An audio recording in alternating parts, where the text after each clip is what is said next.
संचिन्तये भगवतश्चरणारविन्दम् व्रजराङ्कुशध्वज सरोरुहलाञ्छनाद्य उत्तुङ्गरक्त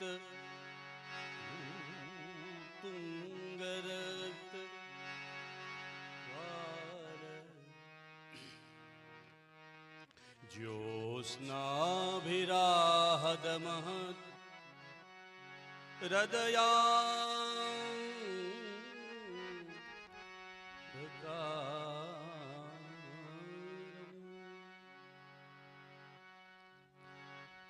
प्रभुर्नंदकुमारो मे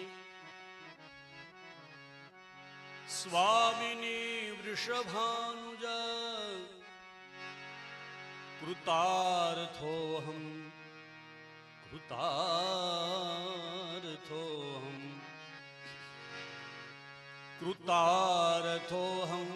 न संशयः।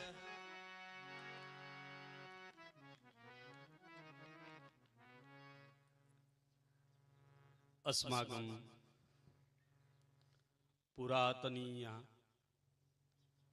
परंपरानुसारेण प्रथमं तु क्षन्तव्यम् अत्रावसरे बहूनि मे व्यतीतानि संस्मृत्य कथाकार सम्मेलने बहूनि मे व्यतीतानि अधुना मया केनापि उक्तम् आसीत् शास्त्री महोदयाः अधुना मया केनापि उक्तम् आसीत् अहं तु पुरातनः येन मया पृच्छितं कथं पुरातनः मया यद् युक्तम् एतेन नारेश्वरस्थः कथाकार सम्मेलने शास्त्री महोदयानां सन्निधौ अहं तत्र समागमनं सञ्जातम्। तत्रावसरे तु केवलं शास्त्री महोदयानां सेवा कृते अस्माकम् आगमनं सञ्जातम्। एतेषां स्वास्थ्यानां कृतेन तदापि अस्माकं गुरवः योगेशभाई शास्त्री હું હકથી એમ કહી શકું બાપુ કે એણે મને શિષ્ય તરીકે સ્વીકાર્યો કે નહીં મને ખબર નથી, પણ મારા હૃદયમાં સદાને માટે ગુરુ તરીકે જો કોઈ સ્થાન હોય તો તે યોગેશભાઈ છે. જામનગરના નાતે રહેવાના નાતે જ્યારે જ્યારે આ ચેતનામાં આવવાનું થાય ત્યારે આ ચેતનામાં મને क्षण क्षणમાં અને કણકણમાં શ્રી પૂજ્ય શાસ્ત્રીજીના દર્શન થાય. એમની સાથે 10 વર્ષ રહેવાનો અવસર મળ્યો અને ખૂબ જ એમની કથાનો શ્રવણ લાભ મને પ્રાપ્ત થયો વર્ષો સુધી. આજે સવારમાં અચાનક એમ થયું કે જોડિયા જવું છે. મેં મારા કરદમને કહ્યું કે બેટા આજ મારે જોડિયા જવું છે. મને કે પપ્પા આપણે કાલે જઈએ, કાલે બાપુના ગીતા સંદેશનું પણ શ્રવણનો લાભ પ્રાપ્ત થશે. મેં કોઈ નહીં, મને આજે ઉભરો આવ્યો છે અને એ ઉભરો બીજો કોઈ નહીં, માત્ર ને માત્ર મને એ ઉભરો આવ્યો છે કે મને સદગુરુદેવ ભગવાન શ્રી યોગેશભાઈજીના દર્શન કરવાનો. એટલે પ્રારંભમાં કોઈનું સંબોધન મેં નથી કર્યું,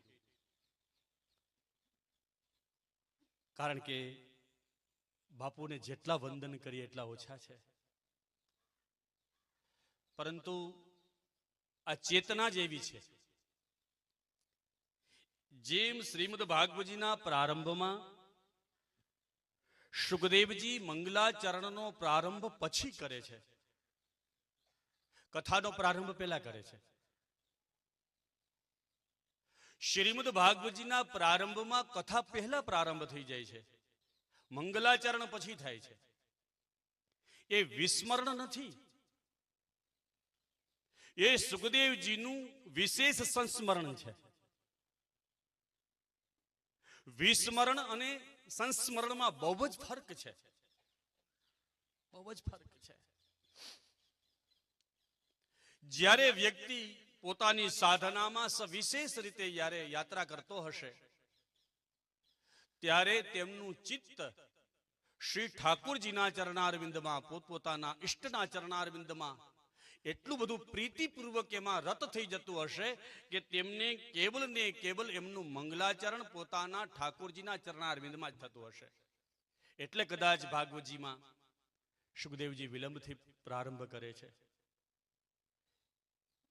આપણને એમ થયું કે કોઈ સંબોધન નહીં, પરબારોજ, પણ અહીંયા આવીને બોલવાનો કોઈ આશ્રય જ નહોતો, માફ કરજો.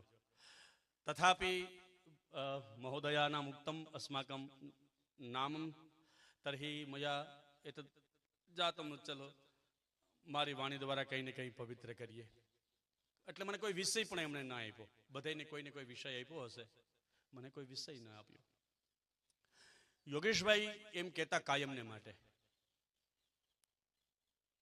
કે શ્રીમદ ભગવદ્ ગીતામાં સ્થિત પ્રજ્ઞના લક્ષણ મળે છે. અને શ્રી યોગેશભાઈજીની કથા ઇન્દિરા બેટીજીને ત્યાં વડોદરામાં મહાભારતની કથા હતી. એ સમયે મારે એની સાથે રહેવાનું થયું અને એમ કહ્યું કે શ્રીમદ ભગવદ્ ગીતામાં સ્થિત પ્રજ્ઞના લક્ષણો છે. અને સ્વાભાવિક છે, સ્થિત પ્રજ્ઞસ્ય કા ભાષા ત્યાં છે. અને શ્રી સ્થિત પ્રજ્ઞના લક્ષણો પણ ત્યાં કેવા હોય કેવા હોય કેવા હોય એ બતાવ્યા છે. પણ યોગેશભાઈ એમ કહેતા કે સ્થિત પ્રજ્ઞ તો હોવો જ જોઈએ, પણ સ્થિર પ્રજ્ઞ વધારે હોવો જોઈએ. સ્થિત કરતા વ્યક્તિ ધીર પ્રજ્ઞ હોવો જોઈએ. એટલા માટે ભગવદ્ ગીતામાં કહ્યું છે ધીર ન મુહ્યતિ. જે વ્યક્તિ જીવનમાં ધીર છે એ ક્યારેય મોહિત થતો નથી. ધીર સ ન મુહ્યતિ. ધીર વ્યક્તિ ક્યારેય પોતાના જીવનમાં એકેયમાં આલિપ્ત થતો નથી, મોહિત થતો નથી. અને કદાચ શ્રીમદ ભગવદ્ ગીતાના ક્યાંય ને ક્યાંય ધીરતામાં જોશું ને તો ક્યાંય ને ક્યાંય અટકવાની વાત જ નથી. શ્રીમદ ભગવદ્ ગીતા ભટકાવે નહીં, પણ શ્રીમદ ભગવદ્ ગીતા કેવલ ને કેવલ ભગવાનના ચરણારવિંદમાં અટકાવે છે. એટલા માટે કે શ્રીમદ ભગવદ્ ગીતાના ઉપાસ્ય કોઈ દેવ હોય તો તે ભગવાન શ્રી કૃષ્ણ છે. શાસ્ત્રોએ, વેદોએ, ઉપનિષદોએ અલગ અલગ રૂપે, બ્રહ્મ રૂપે, ભગવાન રૂપે, કહીએ કે રસો વૈશઃ સ્વરૂપે જેને વર્ણવ્યા છે. આપણે ત્યાં રસના પ્રકારો છે, છતાં પણ શ્રી પૂર્ણ પુરુષોત્તમ, પુષ્ટિ પુરુષોત્તમ ભગવાન સ્વયં શ્રી રસ સ્વરૂપ છે. અને એટલા માટે ભગવાન રસ સ્વરૂપમાં, રસો વૈસહના રૂપમાં ભગવાન છે. કારણ કે ભગવાનની કથા પણ રસાત્મિકા છે, રસ સ્વરૂપા છે. પદે પદે શ્રીમદ ભાગવતજીમાં રસ છે. એટલે એમ કહેવાય છે કે શ્રીમદ ભાગવતજીમાં બધા જ રસો છે. પણ શ્રીમદ ભાગવતજીમાં પૂર્ણમાં પૂર્ણ કોઈ રસ હોય તો તે પ્રેમ રસ છે.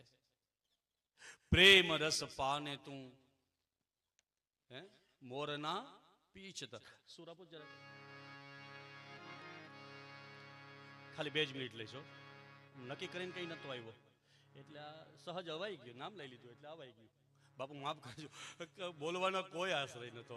અને મને એને જોયું, કારણ કે આમ તો સન્નિધૌ સહધ્યયનમ અસ્માકમ રાજુભાઈ મહોદયાः એતેષાં બીએડ પ્રચલતિ તत्रैव सोला विद्यापीठे अस्माकं प्रारम्भः प्रथमा इति एतत् समये अस्माकं सम्मेलन संजातं तदनन्तरं तु कथायाम् अनन्तरं सम्मेलनं वारं वारं प्रजायते इत्यर्थ अनेन अस्माकं प्रति अनन्य भावः અને ભગવત કૃપા એવી છે આ બોલવા માટે એટલા માટે નામ લીધા પછી આવ્યું કે લાભુ દાદાના સાનિધ્યમાં રહેવાનો પણ મને બહુ અવસર મળ્યો. જામનગરથી એમને ક્યાંય પણ જવાનું થાય ને તો મને ફોન કરે કે છોરા આપણે જાશું.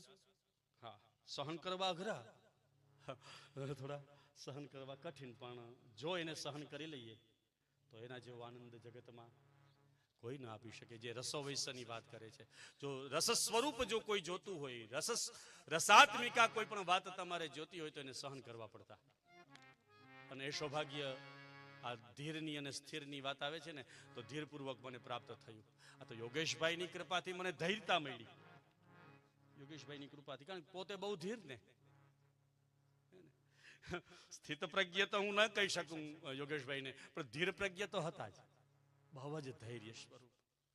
અને એમના ઉપર બિરાજતા શ્રી ગિરિરાજ બાવાની સેવાનો હાથ પવિત્ર કરવાનો અવસર પ્રાપ્ત થયો.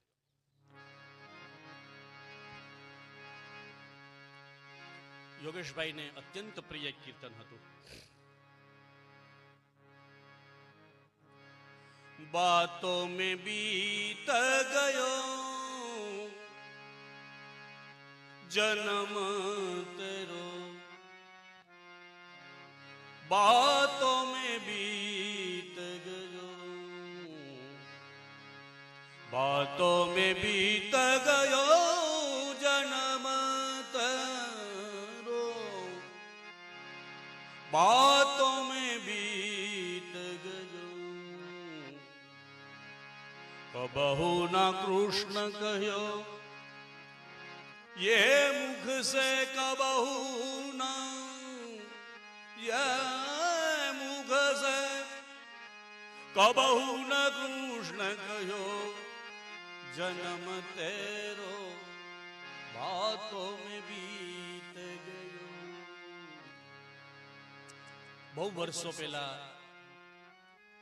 પૂજ્ય શાસ્ત્રીજીના સાનિધ્યમાં જ્યારે હતો ત્યારે મેં એમને કહ્યું કે આજ્ઞા કરો ને, કારણ કે પુષ્ટિ માર્ગ તો આજ્ઞાનો માર્ગ છે.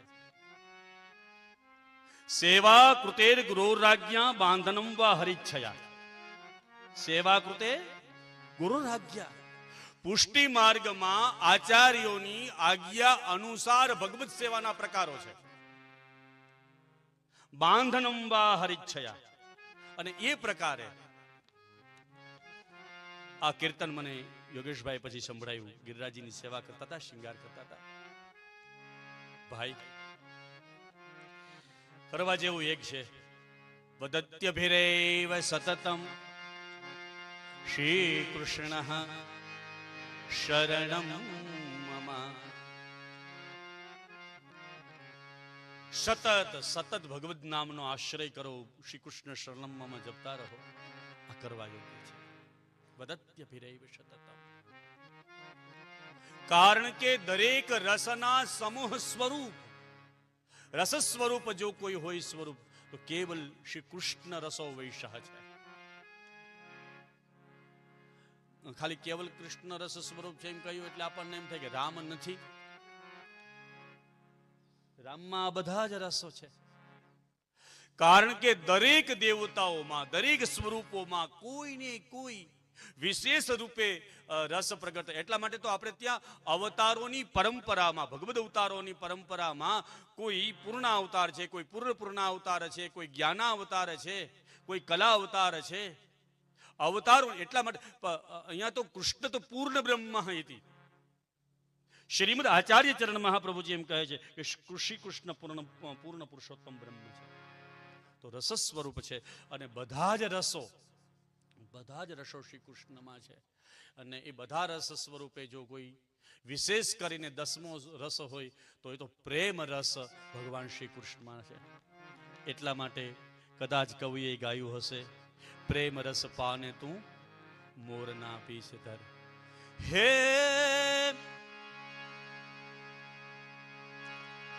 પ્રેમ રસ, હે પ્રેમ રસ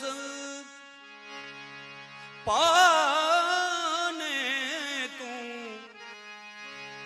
મોરના પીછ ધર.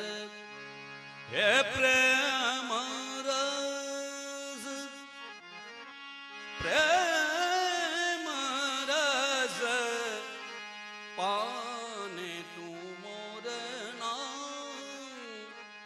પીછ ધર.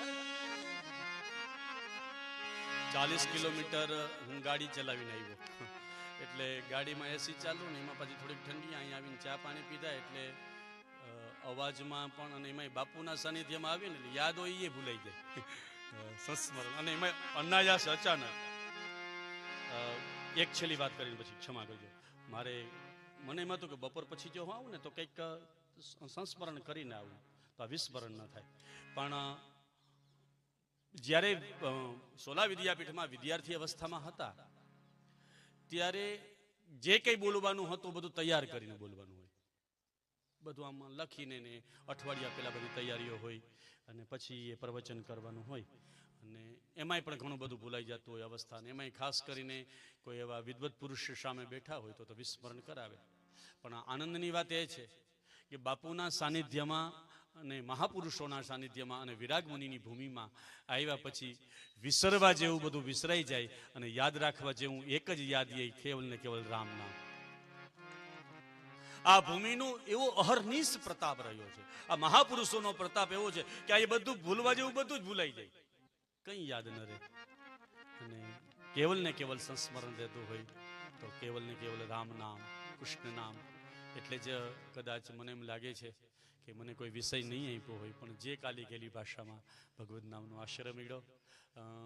આમ તો પુષ્ટિમાર્ગીય કીર્તનો દ્વારા પણ બધું ગાતા હોય, એ કરતા હોઈએ. હું ક્ષમા માગું છું કે કરદમની મારી સાથે મારો ચિરંજીવી કરદમ છે, એની ઈચ્છા એવી છે કે અત્યારે સમાપનમાં અથવા સાંજના સમાપનમાં એકાદ અષ્ટસખાના કીર્તનને એને ગાવાની ઈચ્છા છે. કારણ કે એણે મને કહ્યું હતું કે પપ્પા મને તમારે નથી બોલવાનું, મને એક બાપુના સાનિધ્યમાં એક કીર્તન ગાવા દેજો. એટલે મેં કીધું કે હું ધનંજયભાઈને કહીશ કે પુષ્ટિમાર્ગીય કીર્તનનો આહલાદ આસ્વાદ પ્રદાન કરે. ક્ષમા કરજો જે કંઈ બોલાણું એમાં. યદિ ત્રુટિ સ્યાત તર્હિ ક્ષંતવ્યમ. પ્રારંભે એતેષાં રમેશ મહોદયાનાં સંબોધને કૃતવन्तः. अस्माकं प्राचीन परंपरया संस्कृतेस्मिन् एव वक्तव्यम् इति आसीत्. तया लाभुद दादा महोदयानाम् अपि एतेषां भावः कि प्रारंभे संस्कृतेस्मिन् एव वक्तव्यम्. प्राचीन काले बहवः अस्माकं पार्श्वे भगवद् वक्तारः आसीत्.